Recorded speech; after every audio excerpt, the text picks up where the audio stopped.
And I think that when we think about taking care of our kids, a lot of times we think about the financial standpoint. You know, we don't talk a lot about mental health and postpartum and how deeply that affects the mom and dad sometimes too, because it's a transition for them as well, you know, especially as first-time parents. And so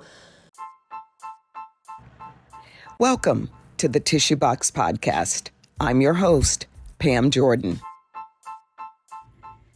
Welcome to another empowering episode of the Tissue Box Podcast, where we dive deep into the stories that touch our hearts, challenge our minds, and sometimes have us reaching for a tissue. And today we have an incredibly special guest, someone who embodies the spirit of resilience, empowerment, and transformation. Join us as we welcome Ashlei White, a remarkable woman who wears many, many hats. She's not only a devoted mom, but also an author, a transformative life coach, and the dynamic CEO of the Boss Mom movement. Ashlei is dedicated to empowering moms, teaching them the art of navigating life's balancing act with grace, strength, and a touch of sass. Through her work, she has touched the lives of countless women, guiding them towards reclaiming their power, finding their voice, and stepping into their greatness. Whether it's through her books, coaching sessions, or her leadership in the Boss Mom movement, Ashlei's impact is profound and far-reaching. Let's delve into a conversation with Ashlei White. Prepare to be inspired by her journey, her insights, and her unwavering commitment to helping moms everywhere unlock their full potential. This is not just a regular episode, okay? It's a stepping stone on your path to empowerment. Welcome, Ashlei, to the Tissue Box Podcast. Hey, lady. Hi. How are you? I'm You great. are such a cutie pie. Oh, thank you. We love you. We love what you're doing for women everywhere. We love that you've taken time out to be a part of the Tissue Box Podcast today to share your story. And I want to start out by talking about your journey. It's been incredibly inspiring. I hope you know that. Thank you. And can you share with us a pivotal moment in your life that set you on the path to becoming an author, a life coach, and the CEO of Boss Mom Movement? Yeah, so honestly, it was my journey to motherhood. When I started the Boss Mom movement, I was about 6 months pregnant when it came to mind, and I was telling my boyfriend, like, I really want to do something. I didn't know what exactly.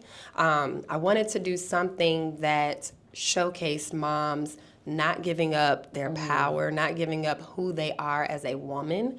I think a lot of times when we enter motherhood, society thinks you pretty much let go of who you are as a woman and give it all to your children.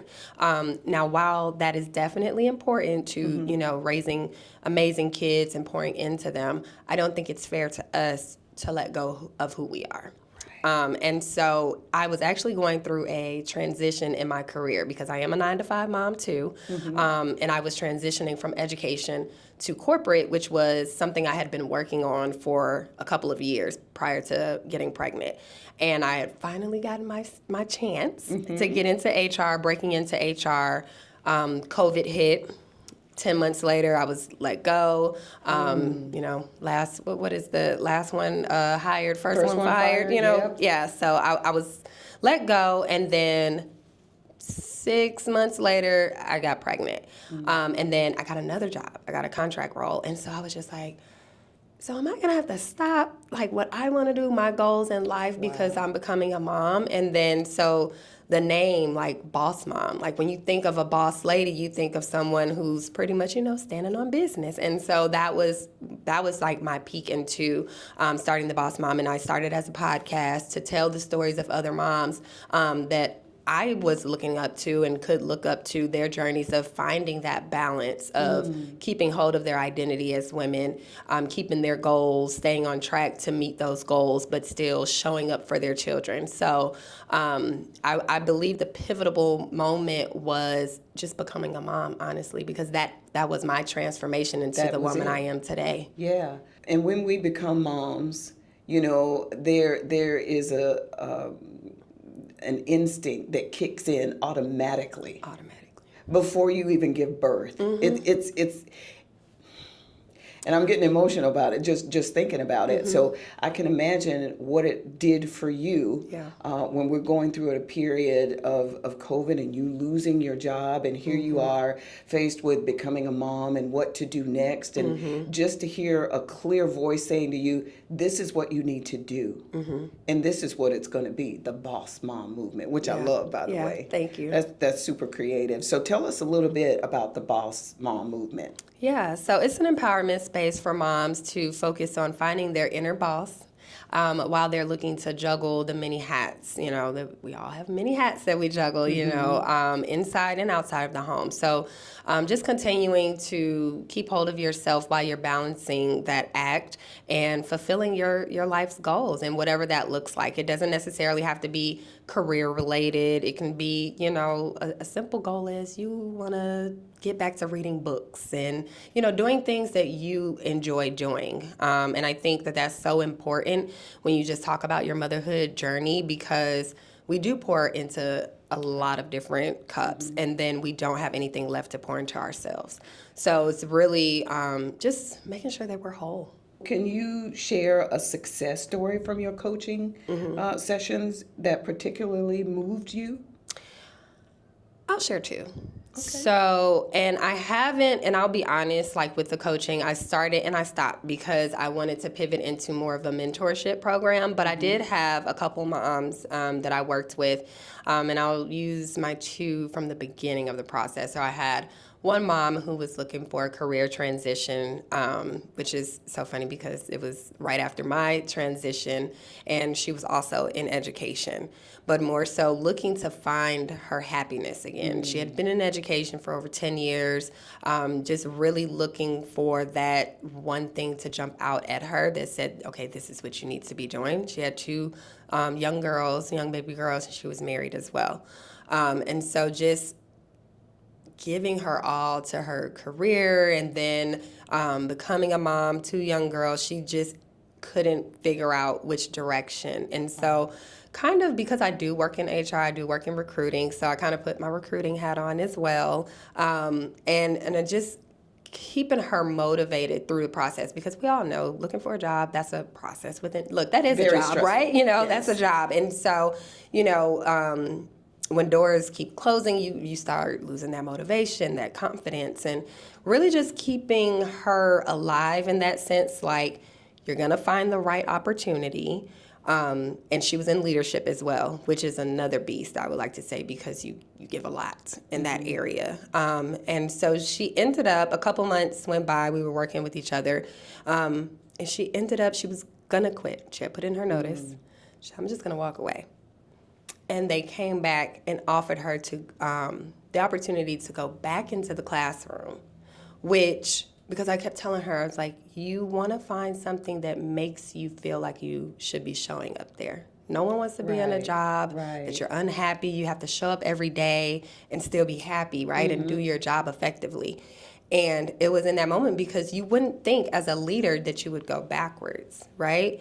But that was an opportunity for her to say, hey, I can do this because I'll have more time to spend with my family, which was one of her goals. Because we went through the goals, which she had several, and I said, okay, we got to break these down. First of all, we got to get rid of them probably for this year, because let's be realistic. What can you do? I always tell my moms, like, think about what you can physically and mentally take on in this season. I look at life as seasons, just like we look at the weather and how they change each season. That's how I look at life. You might have 30 goals on this list, but they may not be the goals that you need to accomplish this season of your life. Right. So right now, one of your focal points was to spend more time with your girls. They're young. going back into the classroom was going to allow her to do it. And she didn't blink twice about it. It was something that she felt was right.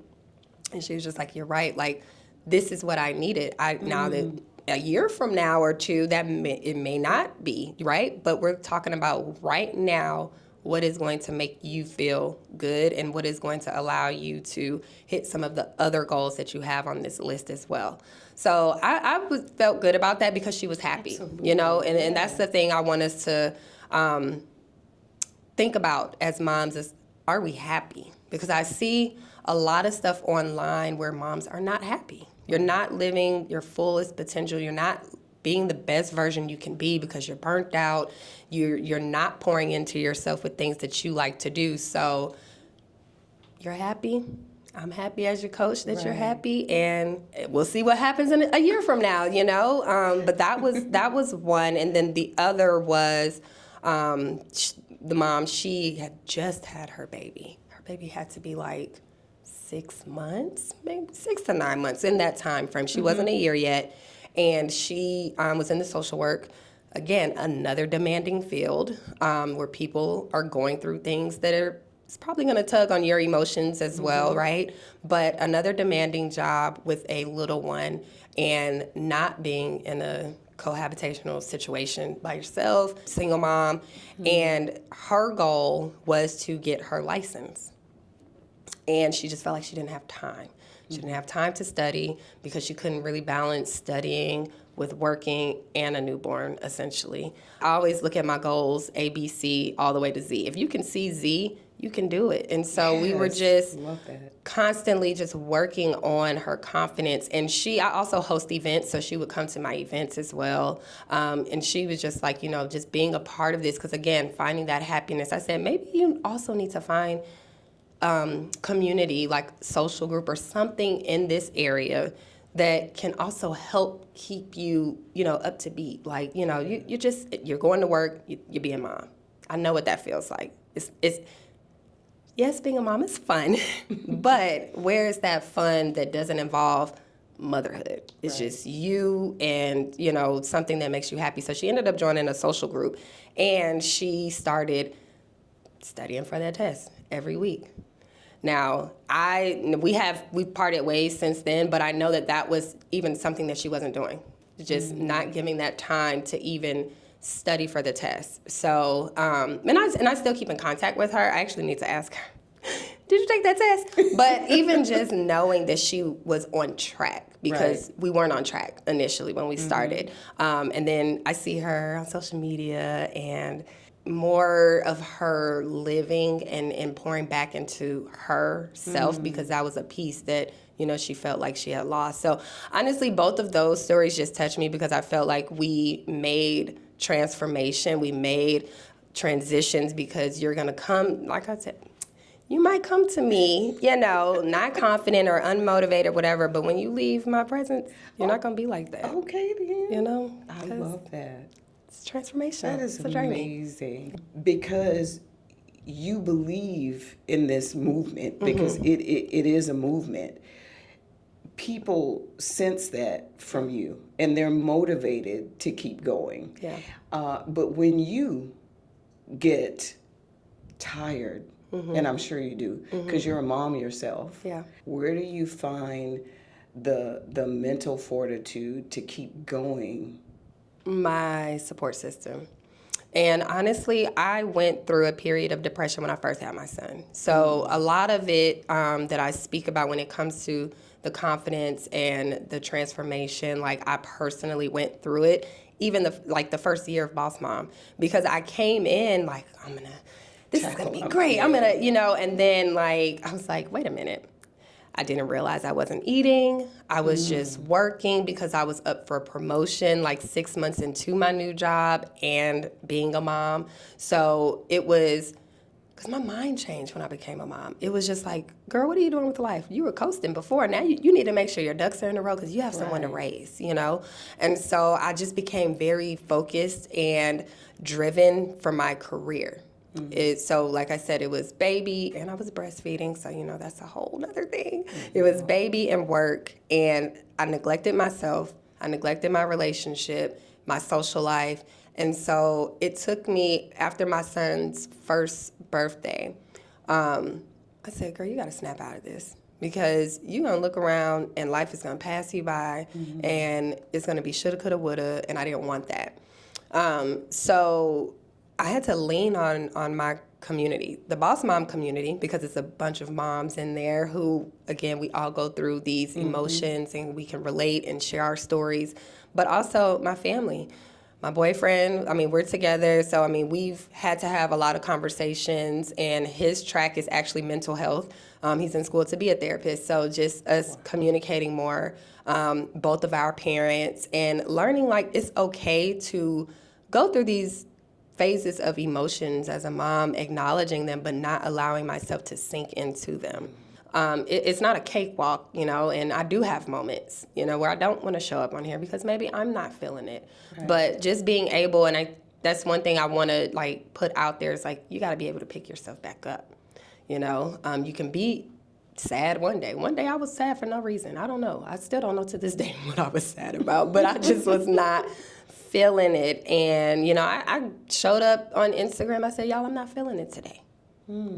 I did a live. I was like, and it was during I was doing a 30-day, like, get on live every day fast. And I'm like, I don't know how content creators do this, because what do you do when you don't want to show up? Right. You know? That was going to be my question. What do you do when you don't want to show up? Because anyway. you got a business to run here. Yeah. And people are expecting to get, you know, questions answered from you. They're looking for answers. And you just not feeling it. Yeah.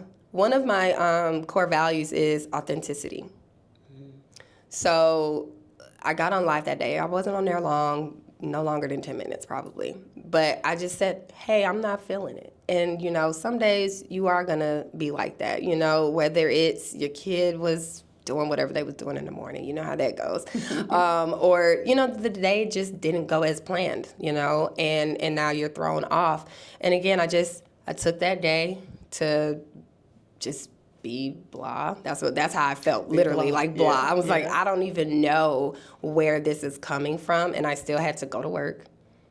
I probably should have took a mental day, but I still went to work, you know. But again, it's just like acknowledging it and then try to find the root cause. I did, and it was probably multiple things that were just going on that day, but I just talked about it. I wasn't afraid to get online to say, hey, I'm having a bad day, you know? And then I had a conversation with my boyfriend. I was like, I don't know what's going on today, but I'm just not feeling it. And he gave me some words of encouragement. And then the next day, it was like I was back. I'm like, okay, you had to take your day. You had your mental day. And I'm a firm believer in taking your PTO. That's why I said I probably should have taken a mental day from work. But why is it so hard for women to take mental health days? Because I don't think we think it's real.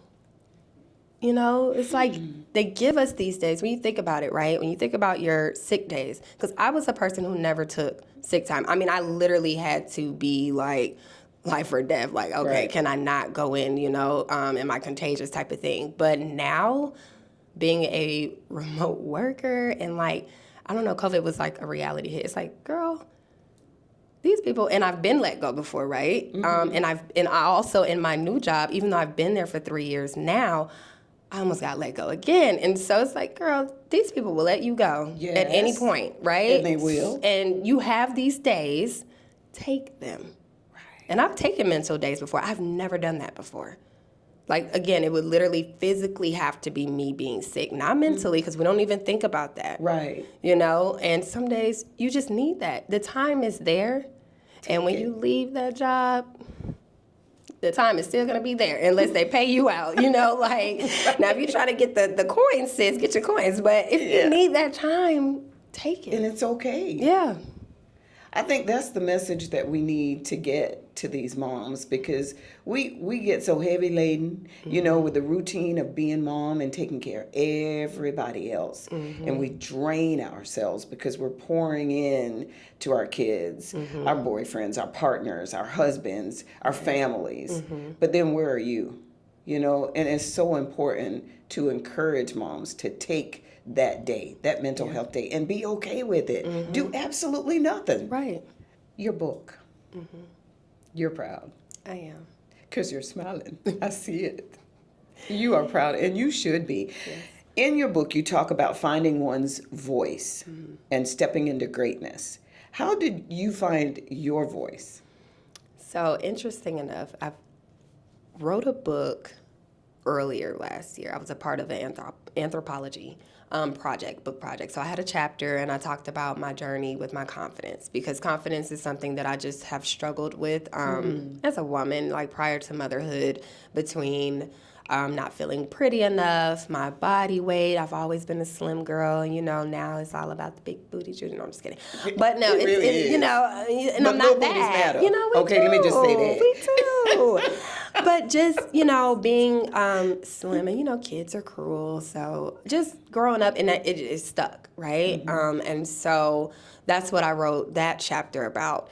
And then the lady who helped with the publishing, she was reading over it, and she said, "This is really good. Have you ever thought of writing your own book?" And I said, "No. Truth be told, I don't even read like I should. So, I've never really thought of, becoming an author." And so that honestly ignited the spark in me to even want to put something on paper. And I tell people all the time, that was very therapeutic for me. It was like journaling. And because the book is a memoir, it's a piece of my bits and pieces of my story. I could have gotten a lot deeper, but it's the first time, so I was just like, let's see, where this goes. But I shared a few moments in the book that were personal to me because I'm somewhat of a private person. So just to even put it on paper and, girl, you're gonna sell this? People gonna read this who don't even know you? But it was nice. It was nice to write it and then go back and read it. Yeah. And I think that the stories I told from my journey and confidence, me neglecting my relationship, almost losing the relationship with my son's father, and going through a situation with the second baby, and it was a lot, but I felt like it was something that should be told. If I'm telling moms, find your inner boss and, be confident in the woman and the decisions that you make as a woman and as a mom, that's best for you and your family, and finding your support system. You don't have to go through this alone, because a lot of times we think we are alone and we're really not, because the mom next to you has probably gone through everything, if not half of the things that you've gone through, or felt the same emotions that you have felt or you feel. And so that was like, I said, girl, just write it. And it's titled The Boss Mom Revolution because I feel like this is a revolution. Moms, take your power back. Yes, I love that. Stand up in this journey that you're going through, and doesn't have to be negative. You make your journey how you need to make it. Because I'm very big on what society says a good mom is, and what we should be. And that is half of the reason why I started the Boss Mom movement as well, is because, society says this is what what you should be, in the house, taking care of your kids and, not working, and and I'm a mom who does all those things. I work, I have side hustles, I like to go out with my friends and my family, and what's so bad about that? Does that mean that my son and future kids will grow up in a negative light, And so I'm like, the revolution should be televised. Like, this is truly a movement, and I'm just gonna lead the pack. Yes, and you are doing it well, my sister. Thanks. I salute you. Thank you. Boss mom. Because that is what you are. Thank you. Yes. Our final question for you today, and it is a question that we ask everybody on the show. And it is, what is your tissue box moment? Your moment from tears to triumph. And how did you get through it? Okay. So this is only the second time I've told this story. It happens to be on the podcast again. So I did get pregnant again after my son turned 1. Because it was a decision between my partner and I, decided to terminate the pregnancy. And I battled with that for a while. I still even, need a tissue every now and then because I said, well, how am I going to lead this mommy movement, and make a decision like that? I wasn't in the best mental space when my son turned 1. And like I told you before, that pretty much his whole first year, I was in like this depressive state that I didn't even know because I was just going. My mom was like, your weight is down and like you really need to slow down and take a moment for yourself. And I just didn't feel like that was a good time. And we both felt, again, this way, where we wanted to be as parents. And I always said growing up, I would never bring a child into this world that I couldn't take care of. And I think that when we think about taking care of our kids, a lot of times we think about the financial standpoint. We don't talk a lot about mental health and postpartum and how deeply that affects the mom and dad sometimes too, because it's a transition for them as well, especially as first-time parents. And so for me, that was just a very hard time. And I was embarrassed to share it because, again, the judgment and things of that nature. But I put it in the book. And then I talked about it for the first time this year. I did another podcast interview, and I shared it, and she was a mom as well. And now I'm looking at it when I talk about your inner boss and knowing decisions that you make for you and your family, if that's what you all choose to do, being okay with it. And so now just me even going back to the purpose of the movement, and that's a piece of it. It was a hard decision we had to make. Of course. But at that time, that's what we felt was best. And we want the next kids. We do want more kids. It was just what we felt was right then. And so I would definitely say that's my tissue box moment. I'm holding back the tears now. Oh, girl. And how did you get through that, though? Just prayer. Yeah.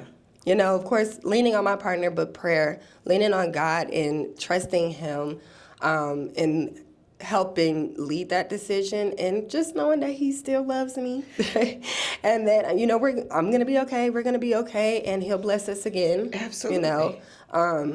But yeah, I would really just say faith. Thank you for sharing. Thank you for your vulnerability. We love you. We love what you're doing.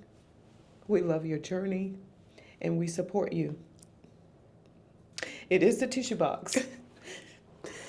I don't want to mess up my makeup. Girl, mine gone. Okay, I don't even care.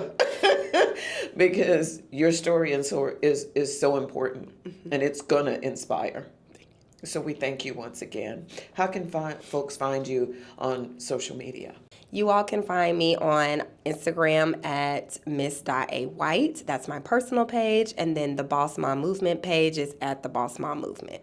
My business partner and I, we host the Mommy Mixers here in Atlanta, Georgia. So be on the lookout. The date is TBD. We would love for all the moms in Atlanta to just come, have a night out, grab a cocktail, and meet a new mom friend. And that's called the Mommy Mixer. Thank you for tuning in to another powerful episode of the Tissue Box Podcast. Please stay connected. Thank you for joining us. Be sure to subscribe, leave rating, and a review. And let's stay connected. Visit thetissuebox.com to join our mailing list. Until next time.